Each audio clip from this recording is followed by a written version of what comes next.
Hey guys, and welcome to another episode of A Healthy Dose of Fran. Today, Percy Jackson returns in a video looking at two characters from the Heroes of Olympus series that I feel didn't get done enough justice in the writing, and I want to improve that in some form. These characters are Piper and Leo, and while Leo may be everyone's favourite character for some reason, I have a lot of problems with him, and I'll talk about that in future. But today, what I want to focus on is the fact that Piper and Leo should have switched places.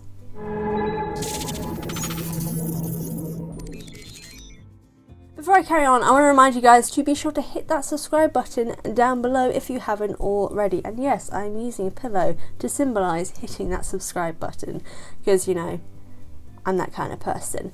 But to explain my reasoning as to why I think Piper and Leo should have switched places is basically the fact that they kind of already are. Considering Piper is a daughter of Aphrodite and Leo a son of Hephaestus, other than Leo's mechanical and engineering like mind, there's nothing that really kind of makes them stand out. And obviously Piper's charm speak. Nothing else about it kind of makes them seem like they are a child of that parent. If anything, more of the characteristics of the opposing godly parent fit them more. For example, Leo suits more of being a son of Aphrodite than he does a son of Hephaestus, and Piper with the possibility of being a daughter of Hephaestus herself. I think there are so many more interesting things that could have been done if that was the case, and these changes and switching of godly parents and kind of the roles within the group would have made it so much more interesting for their characters. For me, Piper and Leo, and a little bit of Jason as well, but I've talked about him a lot already. For Piper and Leo, I think their characters don't have enough development or change or kind of anything that really makes them stand out. But I think if things were switched around a little bit and they were kind of taking out of the convention of what their parent and them as people stand for and have it switched around, it would make them more interesting. In the case of Leo, for example, Leo is literally the most romantically inclined character. He is the one who is obsessed with romance, and considering that Piper, although slightly obsessed with Jason, we see no other interest from her in romance or romantic inclinations or romantic discussions. But Leo, every single female character he meets, except for Annabeth and Piper, he talks about how attractive they are. He talks about trying to get their attention. He talks about all these different things about trying to gain female attention and his obsession with getting a girlfriend, and all things related to romance are the things that we would assume would come under the characteristics of being a child of Aphrodite. That's it right there. That would make so much more sense if he was a child of Aphrodite, based on those characteristics. Now, although that is obviously the romance side to do with Aphrodite, he can also still be a tinkerer, someone who does make things, but have a tie into the Aphrodite side of him, like him making the compass guide to get back to Calypso, which I have so many problems with that relationship, but that's for another time. Making that and doing that all for love, and I'm putting that there because I don't like the relationship, but I'll stop. All of that gives the connotation of something a child of Aphrodite would do, going above and beyond for their romantic interest, which is exactly what he does do. Everything he does in the lead up to the finale for Blood of Olympus is all to get back to Calypso. I was about to say Aphrodite. No, to get back to Calypso. Yes, he uses mechanical skill from his father Hephaestus, but everything else is romance related. Nothing really about him other than his fire skills and him understanding mechanics ties him to Hephaestus. And I think that, like, even his description of what he looks like, sort of elven-like, fits a little with a child of Aphrodite.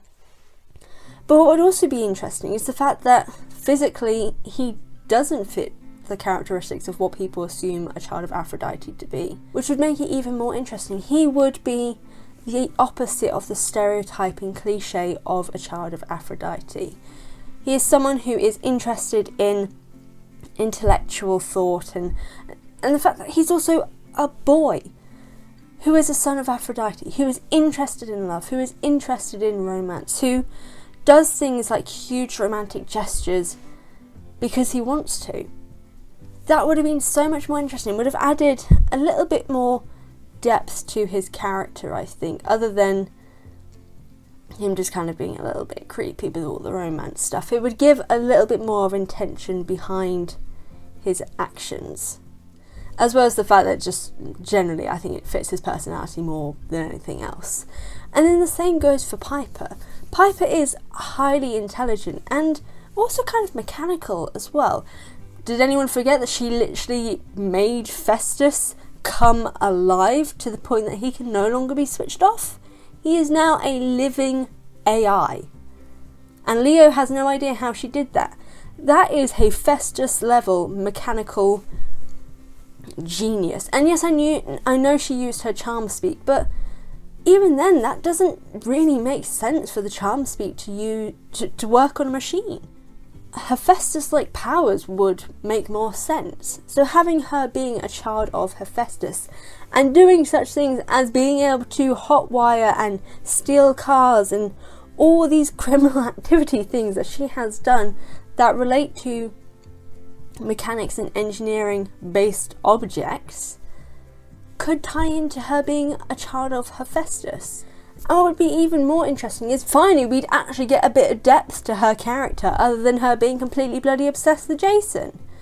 I think if she was a child of Hephaestus, there would be so much more to her character than anything else. Not only would she be mechanically engineering and intelligently inclined, but also it would build on who she is.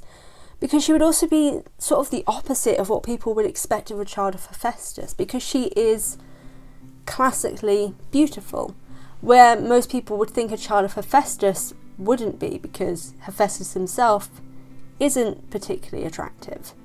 So she goes against the conventions of the stereotype of what a child of Hephaestus does. And that was pretty much the whole point of Heroes of Olympus, was that all the 7 were meant to go against conventions, but none of them do.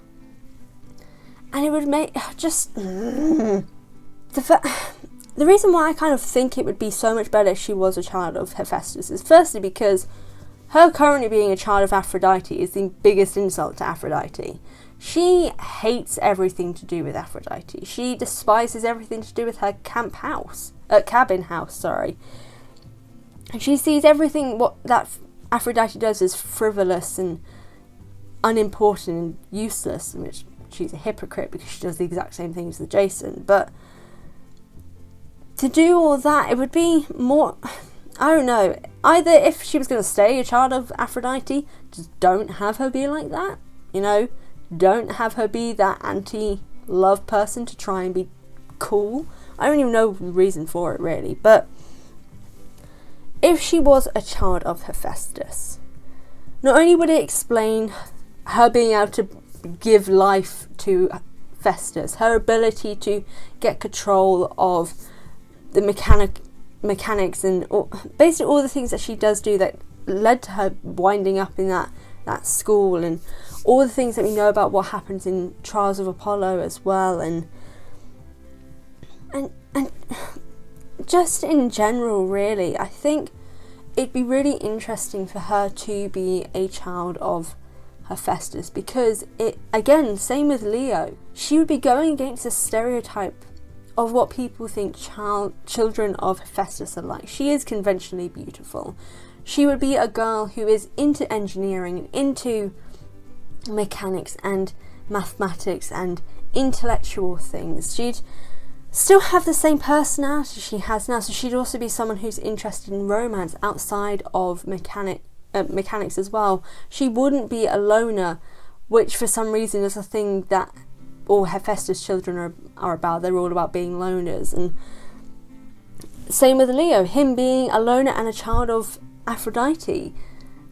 it's just so much more interesting. It would just give so much more dynamic to their characters than it currently does now, because they are sticking to the stereotype of what their godly parent is like. They are boring, and I'm sorry to say it, but everything that they are is just boring, and it just doesn't work. Leo is obsessed with romance. Piper has an ability with mechanical creatures and engineering, when technically she kind of shouldn't really. So to have these things switched around and have Leo be a child of Aphrodite and her being a child of Hephaestus would be so much more interesting, and I think it would also help build on their relationship, which, as we all know from my previous video on the Lost Hero, their relationship is non-existent considering the fact that they're meant to be best friends outside of Jason, but they're just not. So maybe if their godly parents changed, maybe if their actions were slightly changed, maybe their friendship would actually finally get some more significance. But whatever the case, I think it would have just been so much more interesting for them to have switched godly parents. But what do you guys think? Do you agree with me that Piper and Leo's godly parents should have swapped over, or do you just think it kind of fit how it is? Or do you think there is someone else of the 7 who should have had a different godly parent? Whatever the case, let me know in the comment section down below.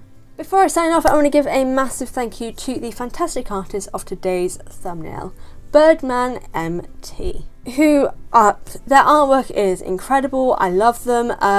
If you want to go and support and check out the rest of their art, all of their links are in the description box down below. And to Birdman MT, thank you very much for letting me use your art. As always though, I want to thank you so much for watching this video. I really do appreciate it. In the description box down below, you will find the links to all of my social media, my merchandise store and my Patreon. If you want more Percy Jackson content, of course, be sure to hit the subscribe button and the notification bell if you haven't already. Again, thank you so much for watching, and I'll see you guys next time.